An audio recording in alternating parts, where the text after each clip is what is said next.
temas, hablemos de economía y hablemos de productividad y competitividad.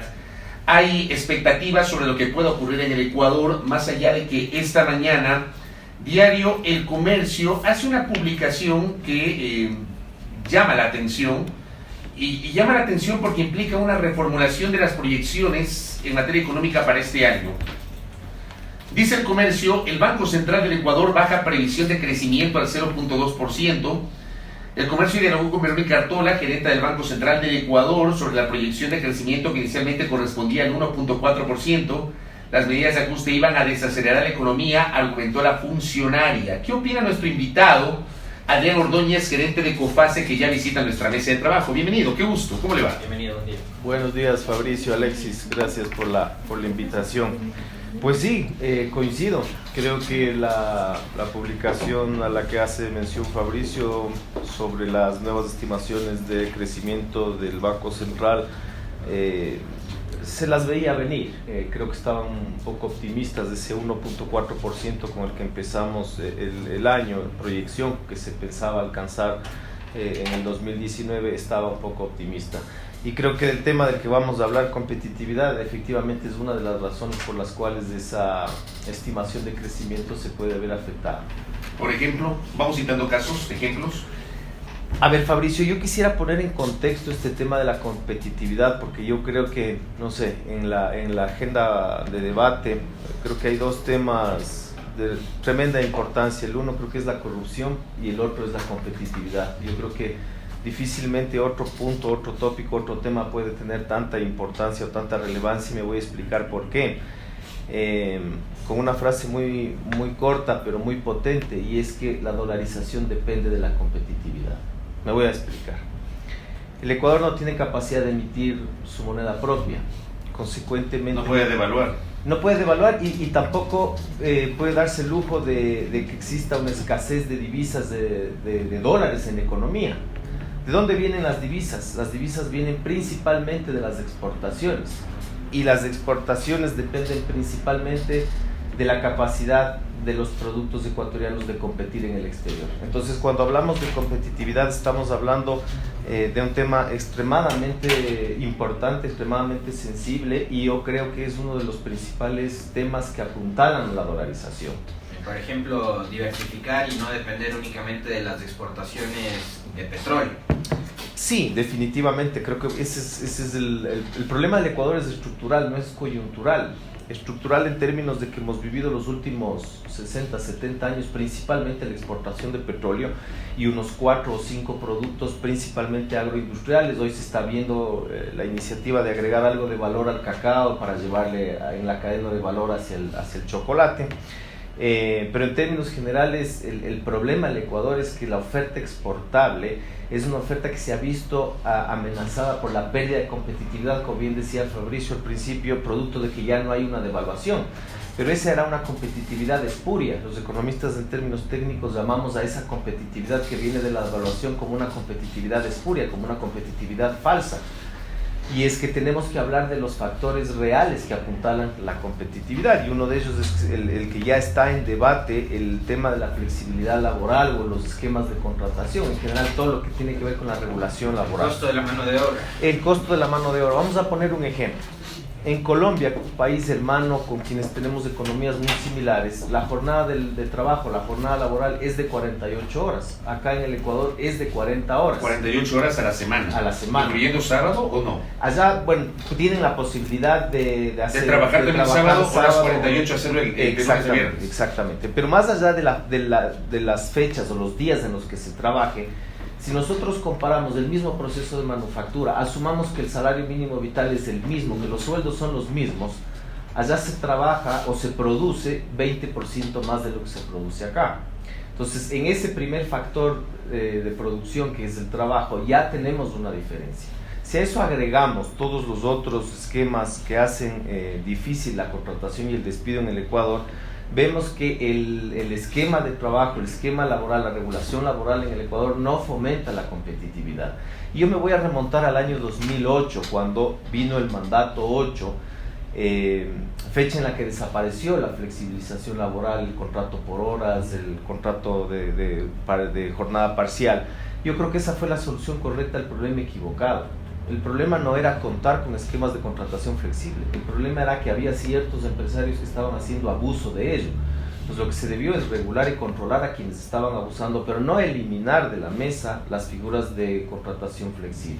Hoy estamos pagando la factura de esa decisión equivocada. Pero una de las razones por las cuales se eliminaron esas figuras y además la utilización del término flexibilización laboral como que se convirtió en una mala palabra, en una mala frase, es justamente porque hubo abusos y ha habido abusos por parte de un segmento del empresariado ecuatoriano que no respetaba derechos como la afiliación al seguro social, pago de utilidades o pago de sobretiempos de los trabajadores. Es correcto, Fabricio, y para mí, como lo plantea, efectivamente para mí son dos temas. Yo creo que se puede hablar de esquemas de contratación flexible no tan rígidos sin atentar con los derechos de los trabajadores.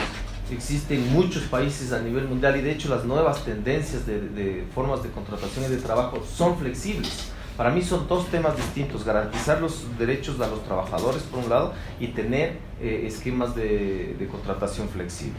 Hay que entrar en ese debate y creo que en las últimas semanas hemos visto ya algunas iniciativas al respecto y es necesario abordar, es necesario dotar de algo más de flexibilidad al sector productivo del Ecuador. Flexibilidad que debería apuntar hacia dónde, qué tipo de contratos, cuáles deberían ser las reformas que deban tramitarse en la Asamblea para dinamizar precisamente la contratación. Por ejemplo, uno que se está debatiendo y es el hecho de que las 40 horas semanales no necesariamente sucedan a una tasa de 8 por día de lunes a viernes, sino que se pueda jugar con eso acorde a los calendarios, a los horarios de trabajo y de procesos de manufactura, ¿no? Otro, por ejemplo, yo sí soy un fiel defendiente y proponiente del contrato por hora. Mientras reconozcamos en el valor por hora todos los beneficios del trabajador, no veo problema para que se pueda regresar a un esquema de trabajo por horas. El tema es que el trabajo por horas está prohibido por norma constitucional. Ese es el debate. Habría que reformar la Constitución. La Constitución, exactamente. Y ahí, digamos, el camino es más complejo, más largo. De acuerdo, el tema aquí que tenemos que preguntarnos es qué necesitamos, qué es lo que necesita el Ecuador para ser competitivo. Y regreso al debate más macro, más amplio, ¿no? ¿Qué necesita el Ecuador para defender la dolarización? Que entren dólares más de los que salgan. Hemos visto que la fuente de ingresos de la deuda está agotada. Las remesas, hay otra nota de la prensa el día de hoy que habla también de las remesas de los migrantes. De que han mejorado, sobre todo las que vienen de Estados Unidos, porque la situación económica de Estados Unidos también ha mejorado. Efectivamente, pero no es en la proporción en la que era antes y detrás de eso hay un costo social, ¿no? Hay un drama social de la emigración de nuestros compatriotas. Entonces, la fuente de divisas saludable y técnica, si podemos hablar de esa forma, son las exportaciones. Tenemos que fomentar las exportaciones en el Ecuador y de esa forma vamos a defender la dolarización. Hay una declaración que a mucha gente le cayó mal, nos incluimos. A mí también me cayó mal, a nosotros nos cayó muy mal esa declaración de Alberto Acosta Burneo respecto de que hay excesiva estabilidad laboral en el Ecuador. Porque digo, no era el término adecuado, habría que matizarlo de otra manera. O sea, discutamos tal vez el costo que representa para el sector empresarial el mantener a un trabajador por lo que dice la norma legal, pero ¿qué es excesiva estabilidad laboral? O sea, yo digo, lo mejor que le puede pasar a cualquier economía es tener trabajadores con empleo estable. No sé cuál es su opinión al respecto. Sí, yo creo que hay otras formas de expresar el tema y creo que capaz a lo que se refería era justamente a este exceso de rigidez. Que no es lo mismo, ¿no? Que no es lo mismo. Usted se habla de un exceso de rigidez. Sí, voy a dar un ejemplo, Fabricio. En el Ecuador, actualmente la legislación laboral obliga a que si un empleado es desvinculado bajo un contrato de plazo fijo, después de 3 meses que termine el periodo de prueba, se convierte en un contrato de plazo fijo, el empleador está obligado a liquidar por 3 años. La liquidación debe contemplar como si hubiera trabajado 3 años. Esto, por ejemplo, esto es excesivo porque pueden presentarse un sinnúmero de casos en donde el colaborador no necesariamente cumplió con las expectativas del empleador, pueden pasar un sinnúmero de situaciones. Esto representa un costo, una carga adicional para el empleador en términos de liquidar a un colaborador que eventualmente no cumplió con las expectativas. Por otro lado, y veamos no solo del lado del empleador, sino desde el colaborador, yo estoy seguro que hay muchas empresas en las que pueden generar jornadas parciales y contratar medias jornadas. Y si hablamos de dos empresas que quieran contratar dos medias jornadas, estamos hablando ya de una plaza a tiempo completo. Hoy actualmente no se puede contratar de esa forma. Pero con todos los beneficios de ley para Claro, por supuesto, insisto, son dos temas separados. Ya. Hay que buscar esquemas que busquen dotar de más flexibilidad a la legislación laboral sin atentar los derechos de los trabajadores. O sea, en eso usted en su postura sí es radical, en el sentido de que vamos a la flexibilización pero sin respetar los derechos de los trabajadores. Por supuesto. ¿Se puede hacer eso? Se puede. ¿Por qué no se lo hizo antes? Digo, si se puede, ¿por qué no se lo hizo antes? ¿Por qué antes hubo abusos? Creo que esos son los que se debieron haber corregido y no justos por pecadores. Insisto, para mí la frase es solución correcta al problema equivocado. El problema no era contar con esquemas de flexibilización laboral, el problema era que eventualmente habían unos pocos haciendo abuso de ello. ¿Usted qué le parece estas reformas laborales que entiendo están siendo trabajadas por el gobierno? Hay un principio de acuerdo con el sector empleador y una parte de los sindicatos todavía no ha sido enviado el proyecto a la Asamblea Nacional. Pero ¿usted cómo ve en el horizonte estos anuncios generados en función de este tema? O sea, lo importante dentro de esto es que se lleguen a acuerdos, ¿no? Porque no va a ser saludable que ninguna de las dos partes imponga su voluntad. Es fundamental que entre empleados y empleadores se pongan de acuerdo sobre estas reformas. Pero Fabricio, yendo al tema de competitividad, no nos quedemos solo en el tema de la reforma laboral, porque esa es una de las variables más importantes. La otra es el acceso a crédito. Si queremos ser competitivos en términos de la capacidad de colocar nuestros productos en el exterior, tenemos también que hablar de la capacidad del acceso a crédito. Acceso a crédito a buenas tasas y buenos plazos. En el Ecuador tenemos un sistema financiero afortunadamente súper sólido, pero las tasas de interés que actualmente rigen en el mercado son demasiado elevadas y esto desincentiva la inversión, desincentiva la contratación de crédito. Tenemos que entrar en ese debate también. ¿Qué podemos hacer para que las tasas de interés bajen en términos de que el sector empresarial pueda acceder a unas tasas más competitivas y de más largo plazo? ¿Están conscientes de que en este momento las tasas de interés en el Ecuador siguen siendo tasas altas para la dolarización de la economía? Sí, mi opinión es que las tasas de interés en el Ecuador son elevadas y esta es una de las principales barreras de acceso a crédito. ¿Cómo deberían bajar? ¿Hay una fórmula mágica para que bajen las tasas de interés? No, es difícil porque detrás del tema de la tasa de interés está el riesgo, ¿no? En general, cualquier tasa de interés responde a riesgo. En el Ecuador vemos satisfactoriamente que los pasos que está dando el ministro de Economía han logrado de alguna manera ir reduciendo ese riesgo país y esperamos que ese camino se siga en términos de que se pueda reducir aún más. Pero ven predisposición del sector bancario para también contribuir y ayudar a bajar las tasas de interés. ¿Sabe, Fabricio? Lo que le iba a plantear más bien es que deberíamos debatir la posibilidad de que venga la banca internacional. ¿Qué pasaría si es que entra la banca internacional al Ecuador, entra a competir? Para competir, con las mismas reglas. No sé si con las mismas reglas, habrá a ver cuáles son las reglas que fomentan la inversión extranjera.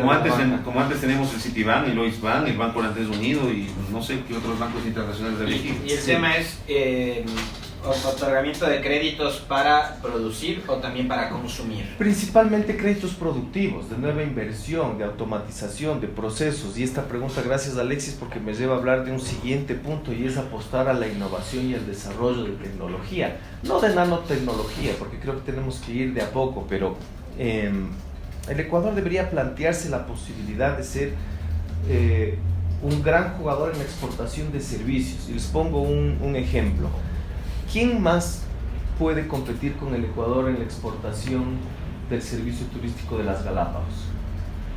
Nadie más Nadie más. Ese servicio. Es una cosa única. ¿Quién más puede exportar el servicio turístico de conocer el Cotopaxi o el Yasuní? Las ventajas competitivas y comparativas dejan de ser un problema en los ejemplos en los que les estoy poniendo. Entonces yo creo que el Ecuador debería enfocarse en ser una potencia de exportación de servicios. La otra, regresando a lo de la banca, yo creo que el Ecuador, al tener el dólar, esta es una fortaleza enorme, podría convertirse en el hub de servicios financieros de Latinoamérica. No digo paraíso tributario, pero de servicios financieros. Ya tenemos el dólar, con esto estamos eliminando el riesgo del tipo de cambio con la devaluación. De la devaluación.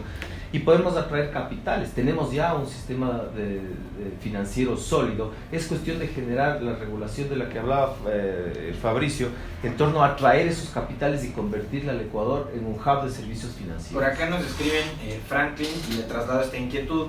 Dice, en la bolsa de valores el dinero abunda a bajas tasas, pero los empresarios no se inscriben por la transparencia que existe. El BIES tiene miles de millones de dólares que no tienen dónde invertir y no entran en la bolsa por evitar la transparencia que se aplica ahí. ¿Qué pasa con el mercado de valores? El mercado de valores históricamente en el Ecuador ha sido un mercado no desarrollado. Incipiente todavía, incipiente, y responde principalmente a ese aparato productivo empresarial que también es incipiente. Si comparamos en términos latinoamericanos y globales, ¿cuántas empresas en el Ecuador pueden emitir acciones y transarlas en bolsa? Es difícil, ¿no? Pero creo que se tiene que empezar por ahí, se tiene que empezar desarrollando el aparato productivo que eventualmente mañana pueda cotizar en bolsa y que mañana desarrolle el mercado bursátil. No es tanto un tema del mercado bursátil cuanto un tema del sector empresarial. ¿Cuántas empresas pueden emitir acciones y transárselas en bolsa? Son contadas las empresas que hacen eso en el Ecuador. El Estado tiene que seguir siendo parte o compartir, digamos, en parte con el sector privado como motor de la economía. ¿Tiene que seguir generando su inversión en el sector público o no? Bueno, esa pregunta responde mucho también a un punto de vista ideológico, ¿no? Cada ideología tiene su forma de ver y su rol, le otorga un rol al Estado. Mi posición particular es que el Estado debe dedicarse a ser un regulador, un árbitro de las reglas del juego, más no a un jugador. Debe regular que hayan equilibrios en la economía y que no hayan abusos o excesos, pero no debe participar. Vamos a poner un ejemplo. Creo que en la década pasada, y esto me hace hablar también de otro tema importantísimo, la inversión en infraestructura país. Se construyeron muchísimas carreteras y está muy bien que el Estado sea el dueño de las carreteras, pero quien debe administrarlas eventualmente es un agente privado que tiene las competencias, la destreza, las eficiencias, los recursos para administrar el peaje y mantener ese activo que es del Estado. Lo propio se puede hablar respecto a puertos y aeropuertos. Está bien que el Estado entre y construya, pero me parece que la administración puede estar en manos privadas. Correcto. Voy cerrando esta entrevista. Tengo una inquietud que nos escribe un oyente, Fabián Tapia. Sin duda el incremento de exportaciones es vital, pero no puede estar aislado del control de las importaciones. Las importaciones subieron a más del 50%, imposible de compensar con exportaciones de hoy. ¿Qué aconseja usted? Definitivamente. A ver, vamos a poner un ejemplo muy sencillo para entender esto que nos dice la persona que nos escribe. Pensemos hace 10 años cuando el tipo de cambio del dólar con el peso colombiano estaba en 1.500. Vamos a tomar un ejemplo académico. Un dólar, 1.500 pesos. Y vamos a pensar que un kilo de camarón en el Ecuador cuesta $1. Si un colombiano desea importar un kilo de camarón ecuatoriano, necesita de 1.500 pesos. Hoy, después de 10 años, un proceso de devaluación del peso o de apreciación del dólar, como queramos verlo, el tipo de cambio es de $1 por 3.000 pesos. Entonces, ¿qué ha sucedido? Que si ese colombiano quiere importar el mismo kilo de camarón, tiene que poner el doble de pesos de lo que ponía antes para importar ese kilo de camarón. O en su defecto, con el mismo dólar puede importar medio kilo de camarón.